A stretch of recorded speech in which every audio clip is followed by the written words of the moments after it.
Now, Simone, you're welcome to come up, but I didn't want to put you on the spot. Because I'm going to tell the story right here, but you get a bird's eye look at it if you're up here with me.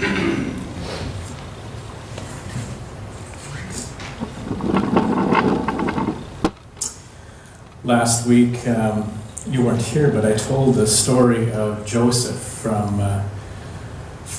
the end of the book of Genesis, and a story about how Joseph went from favorite son to slave, and then became the second most powerful person in all of Egypt, and as a result was able to save the Hebrew people from starvation.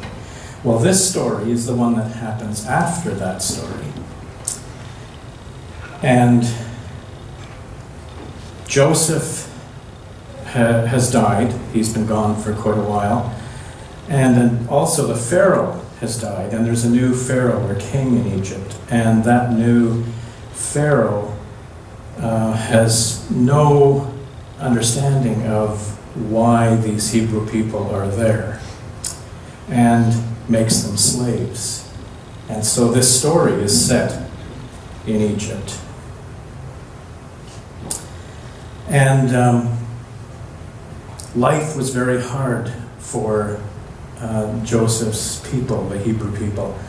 And it also became very scary because they were growing in numbers, and so the new Pharaoh, the new king of Egypt, decided that the way to make sure they didn't get to be too many was to kill all the baby boys.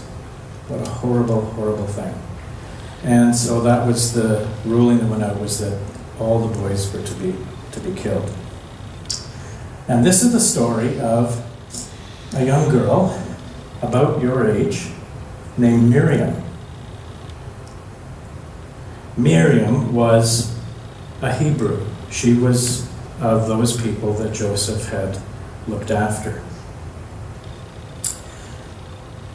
And Miriam, when we meet her, isn't happy. She isn't happy because she used to be the baby of the family. But now there's a little baby brother. A very tiny little baby brother. Miriam's mother used to have lots of time for Miriam. And she would always brush Miriam's hair. She taught Miriam how to sew. She would teach her how to bake bread. And Miriam loved that time with her mother. But now her mother was always worried about hiding the baby brother because he was one of the ones that should be killed. And so she worried all the time, and she was always trying to keep him quiet. And of course the baby brother cried and fussed, and he got hungry, and he needed changing. And so Miriam had to learn to brush her own hair, and she had to learn to sew her own clothes for her doll. And when she wanted to bake with her mother would say, "Go watch your brother and keep him quiet. We don't want anyone to know he's here." Miriam wished that things could be the way they were before her brother came around. Well, the baby grew bigger and bigger, and he cried louder and louder. And the mother was afraid that someone would hear him and he'd be taken away.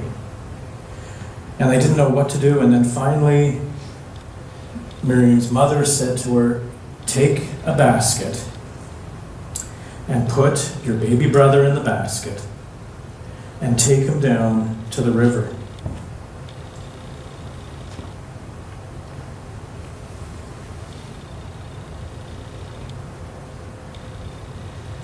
And so Miriam took her baby brother in the basket, and there were reeds along the river. And so she hid the basket among the reeds, and then she moved a little way away to watch. the amazing thing is the baby stopped crying, and he just lay in the basket floating on the water and looked at the sky. And Miriam watched for a long time, and she thought,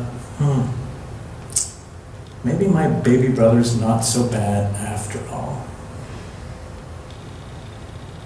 And then suddenly, Miriam heard laughter. And when she looked, coming down towards the river, was the princess, the Pharaoh, the king's daughter, the princess. And she was coming there with her maids. And they were laughing and talking. And then all of this, and so Miriam was afraid that they would see the baby, so she went over to the basket and she said, "Shh, you need to be really quiet. Don't say anything. You need to be quiet." And then she backed away into the reeds. And of course, the baby started to cry. Not a little cry, a kind of cry. Miriam was so scared. And the princess heard this crying and said, "Where is that coming from?" And she sent her maids along the river, and sure enough, they found this baby in this basket, and they brought the baby to the princess, and she looked down at this little baby boy, and she just felt love. She couldn't believe how beautiful this boy was with his big brown eyes and his thick black hair.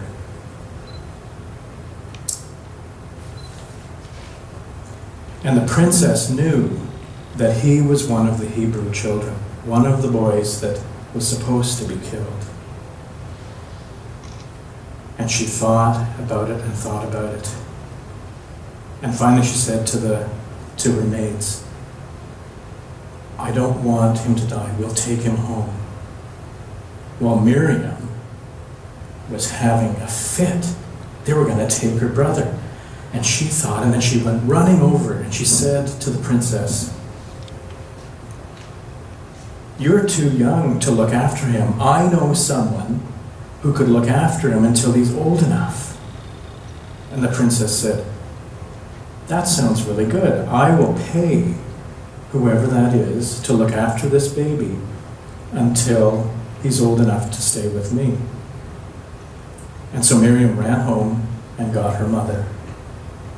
And she brought her mother, and the princess handed the baby brother over to the mother to look after.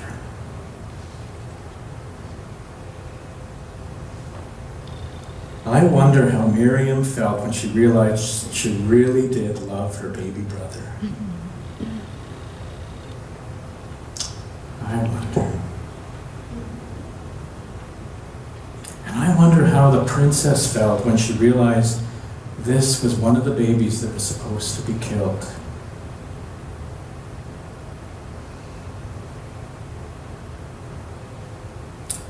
And I wonder what happened next.